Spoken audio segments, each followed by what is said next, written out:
On continue à parler de cette affaire hors norme avec Frédéric Alamand. Bonjour monsieur, vous êtes le commandant de la compagnie de gendarmerie de Bonneville. Bonjour monsieur. Il y a eu 149 véhicules endommagés, ça fait 149 victimes. Comment avez-vous fait pour enregistrer leurs plaintes? Alors dans la belle station des Carreaux, il y a un poste de gendarmerie qui est ouvert à la saison entre décembre et avril. Et donc le poste a été activé avec un système d'enregistrement des plaintes, 8 gendarmes en permanence. Et en même temps, grâce à un système de fax, les plaintes qui ont été mises sur des papiers ont été envoyées par fax à la brigade de Sionzier qui est dans la vallée. Et à partir de là, enregistrées de manière informatique. Donc c'est un gros système, une grosse implication depuis hier et encore aujourd'hui, ça se poursuit. On est à peu près à 100 plaintes enregistrées. Quand même, donc un saisonnier de 29 ans a été interpellé. Comment est-ce que vous êtes remonté jusqu'à lui? Comment l'avez-vous trouvé? Alors il a laissé des traces dans la neige, à la fois sur le parcours qu'il avait fait et en même temps autour des véhicules qu'il a dégradés. Et ces empreintes très distinctes, les gendarmes les ont suivies au petit matin avec un chien de piste, lequel chien, grâce à l'odeur, a pu remonter jusqu'à une résidence. Et en même temps, grâce aux traces, on avait un aspect visuel qui nous conduisait sur une série d'appartements.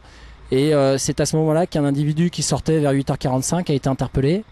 Et très rapidement, les gendarmes se sont rendus compte que les chaussures qu'il portait laissaient les mêmes empreintes que les traces qui avaient été retrouvées. Et grâce aux investigations des techniciens d'identification criminelle, ça a pu être prouvé. On est sur une concordance à 100%. Donc il avait laissé un peu des traces à la manière du petit poussé. Alors cet homme, est-ce qu'il a expliqué son geste? Alors il est actuellement en garde à vue. La garde à vue a été prolongée.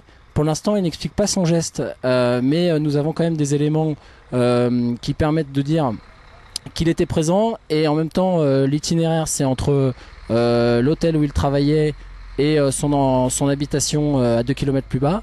Les véhicules ont été dégradés le long de cet itinéraire-là. Donc il y a, comme je vous le disais, les chaussures. Et puis il y a aussi sa situation personnelle difficile au regard de son employeur. Et en même temps une situation psychologique probablement trouble au moment des faits. Nous avons, nous, des éléments et un mobile qui serait probablement la vengeance avec, comme on dit, une situation tourmentée. Par contre, il n'explique pas pour l'instant.